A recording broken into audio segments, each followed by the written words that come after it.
എൻ്റെ ഒരു ഫ്രണ്ട് ഉണ്ട്, നന്നായിട്ട് പാട്ട് പാടും. ഇച്ചിരി തടിയുണ്ട്. നമ്മുടെയൊക്കെ കാലഘട്ടത്തിൽ നമുക്കൊരു കുഴപ്പമുണ്ട്. നമ്മൾ ഇച്ചിരി തടിയുള്ളവരെ തടിയാന്നൊക്കെ വിളിച്ച് അധിക്ഷേപിക്കുന്നൊരു കാലഘട്ടം ഉണ്ടായിരുന്നു. ഇന്നതൊന്നും ചെയ്യില്ല. ഇന്നത് ബോഡി ഷേമിങ് എന്നൊക്കെ പറഞ്ഞിട്ട് ഇന്ന് പൊളിറ്റിക്കലി അതൊക്കെ ഇൻകറക്റ്റാണ്. പക്ഷേ നമ്മുടെ കാലഘട്ടത്തിൽ അതൊന്നും ഇല്ലായിരുന്നു. ഈ തമാശ പടങ്ങൾ പോലും അല്ലെങ്കിൽ മിമിക്രി പോലും പലപ്പോഴും നമ്മളെയൊക്കെ അധിക്ഷേപിച്ചിട്ടാണ്. നിറം പറഞ്ഞും ശരീരത്തിൻ്റെ പൊക്കം പറഞ്ഞും തടി പറഞ്ഞും ഒക്കെയാണ് തമാശ പോലും ആസ്വദിച്ചിരുന്ന ഒരു കാലം ഉണ്ടായിരുന്നു. മിമിക്രി സ്ക്രിപ്റ്റൊക്കെ നോക്കിയറിയാം, സ്കിറ്റൊക്കെ പലതും ഈ എങ്ങനെയെങ്കിലും മറ്റുള്ള മനുഷ്യനെ അപഹസിച്ചുകൊണ്ടാണ് തമാശ ഉണ്ടാക്കുന്നത്. ഇന്നത് ഒരു പരിധി വരെ നിങ്ങളുടെ ജനറേഷൻ വന്നപ്പോൾ അത് മാറ്റി. കാര്യം നിങ്ങളത് ആസ്വദിക്കൂല എന്ന് ഒരു തീരുമാനം എടുത്തു, ഇല്ലേ? ക്ലാപ്പ് അടിക്കണം. നിങ്ങളുടെ തലമുറയുടെ ചോയ്സ് ആയിരുന്നു. ഇന്ന് അതും പറഞ്ഞ് ആരും കളിയാക്കാൻ വരില്ല. ഇന്ന് ആ സ്ക്രിപ്റ്റും കൊണ്ടൊരു മിമിക്രി ആരെങ്കിലും ചെയ്താൽ ചിരിക്കൂല, കൈയടി കിട്ടില്ല.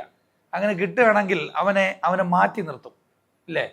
ചില സിനിമ ഒക്കെ ഇപ്പോഴും വന്ന് പരാജയപ്പെട്ടു പോകുന്ന കാര്യം, ഇപ്പോഴും ചില സിനിമ വന്ന് പരാജയപ്പെട്ടു പോകാനുള്ള കാരണം പഴയ സ്ക്രിപ്റ്റുമായിട്ട് വരുന്ന പഴയ ബോഡി ഷെയ്മിങ്ങും പൊളിറ്റിക്കലി ഇൻകറക്റ്റ് ആയിട്ടുള്ള പല കാര്യങ്ങളും, സ്ത്രീയെക്കുറിച്ച് മോശമായിട്ട് പറയുക, ഡബിൾ മീനിങ് പറയുക. അപ്പോൾ അതിന് കുറേ ക്ലാപ്പ് കിട്ടും, എന്നിട്ട് കുറേ ചിരി ഉണ്ടാവും. അതൊന്നും ഇപ്പോഴത്തെ കുട്ടികളുടെ അടുത്ത് ഓടൂല. അത് നിങ്ങളുടെ കഴിവ് തന്നെയാണ്. പക്ഷേ ഞാനൊക്കെ നിന്നൊരു കാലഘട്ടത്തിൽ അതൊക്കെ ആസ്വദിച്ചിട്ടുണ്ട്. നമ്മളൊക്കെ പലപ്പോഴും കളിയാക്കി അതൊക്കെ എൻജോയ് ചെയ്തിട്ടുണ്ട്. പക്ഷെ അവൻ്റെ അവസ്ഥയൊന്നും നമ്മൾ ചിന്തിച്ചിട്ടില്ല. പ്രതീഷിന് തടിയുണ്ട്. പ്രതീഷിന് നമ്മൾ തടിയാന്ന് വിളിക്കും. നന്നായിട്ട് പാട്ട് പാടും. സ്റ്റേജിൽ നിന്ന് അവൻ പാട്ട് പാടുമ്പോഴും നമ്മൾ പുറത്തുനിന്ന് തടിയാന്ന് വിളിക്കും. ഇവൻ അറിയാതെ ഇവൻ മൈക്കിൽ കൂടെ തെറി വിളിക്കും. അപ്പോൾ അത് ഭയങ്കര സന്തോഷമാണ്. അവൻ്റെ പാട്ട് തെറ്റിയല്ലോ. നമ്മുടെ ഉള്ളിലാ ക്രൂരത നോക്കണേ. പക്ഷെ നമ്മളതങ്ങ് ആസ്വദിക്കുക. കാര്യം എന്താ? ചുറ്റും നിന്ന് ആസ്വദിക്കാൻ കുറേ പേരുണ്ട്. വർഷങ്ങൾക്ക് ശേഷം ഞാനിങ്ങനെ ബാംഗ്ലൂരിലൊരു സെഷൻ ചെയ്യാനായിട്ട് ഒരു 5 സ്റ്റാർ ഹോട്ടലിൽ പോകുമ്പോൾ അവരിങ്ങനെ വരിക. ആളുടെ കൂടെ ഒരു 4-5 സെക്രട്ടറിമാരും കൊളീഗ്സും ഒക്കെ ആയിട്ട് ആൾ നടന്നു വരാം. ഞാനിങ്ങനെ ഇവനെ കണ്ടപ്പോൾ പഴയ എക്സൈറ്റ്മെൻറ്റിലെ ഞാനിങ്ങനെ ഇതാ തടിയാ. ഇവൻ ഓടി എൻ്റെ അടുത്ത് വന്നിട്ട് അവൻ എന്നെ കെട്ടിപ്പിടിച്ചു, എന്നെ ഉമ്മ വെച്ചു. വർഷങ്ങൾക്ക് ശേഷം കാണാം. അപ്പോൾ എന്നെ ഉമ്മ വെച്ചപ്പോൾ ഞാൻ ഇവനോട് പറഞ്ഞു, അളിയ സോറിയടാ, ഞാൻ അറിയാതെ. അപ്പം അവൻ ചോദിച്ചു, എന്തു പറ്റി? അല്ല, ഞാൻ നിന്റെ പേരിങ്ങനെ വിളിച്ച് തടിയാന്ന്. അപ്പോൾ അവനോട് ചോദിച്ചു, നിനക്ക് എൻ്റെ റിയൽ നെയിം അറിയായിരുന്നോ? അവനും അത്ഭുതമായ കാര്യം, ഞാൻ അവനങ്ങനെ പേര് വിളിച്ചിട്ടില്ല. നിനക്ക് എൻ്റെ യഥാർത്ഥ പേര് അറിയായിരുന്നോ? അപ്പോൾ ഞാനങ്ങ് സങ്കടപ്പെട്ടു. ഞാനന്ന് തിരിച്ചു പോയപ്പോൾ ഞാൻ ആലോചിച്ചു, ഞാൻ അവനോട് എന്തിനായിരിക്കും സോറി പറഞ്ഞത്? അപ്പം എനിക്ക് മനസ്സിലായി,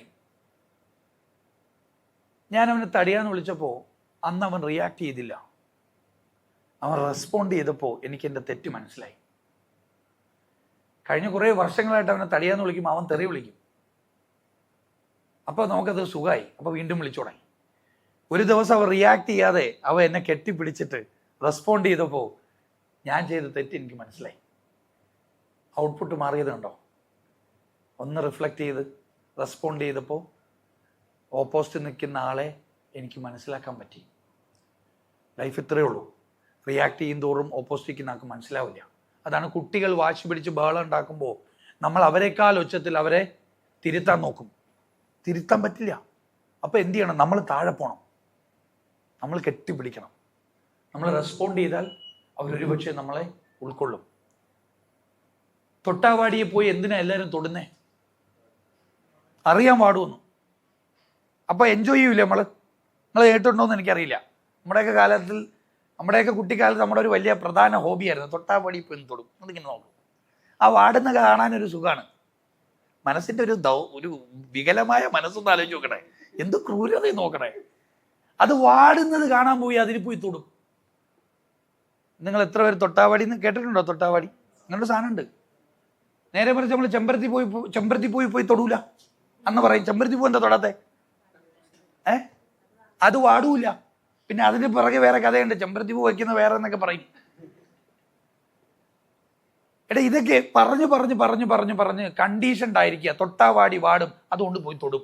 അപ്പം ഞാൻ ഇമോഷണൽ ആകും എന്ന് ആർക്കെങ്കിലും ഒക്കെ അറിയാമെങ്കിൽ അവർ വരും ഇമോഷണൽ ആക്കാൻ. അപ്പം എന്ത് ചെയ്യണം? ഞാൻ എൻ്റെ ഇമോഷൻസിനെ മാനേജ് ചെയ്യാൻ പറ്റണം. ഞാൻ വാടൂല എന്ന് ഒരിക്കൽ തീരുമാനിച്ചാൽ മതി, പിന്നെ ഒരുത്തനും വന്ന് തൊടൂല. എന്നെ ടെൻഷനാക്കാൻ, സ്ട്രെസ്സാക്കാൻ, എന്നെ പ്രയാസപ്പെടുത്താൻ പറ്റൂല എന്ന് ഒരു പ്രാവശ്യം ഞാൻ പ്രൂവ് ചെയ്താൽ പിന്നെ ആരും വരില്ല. I M telling you.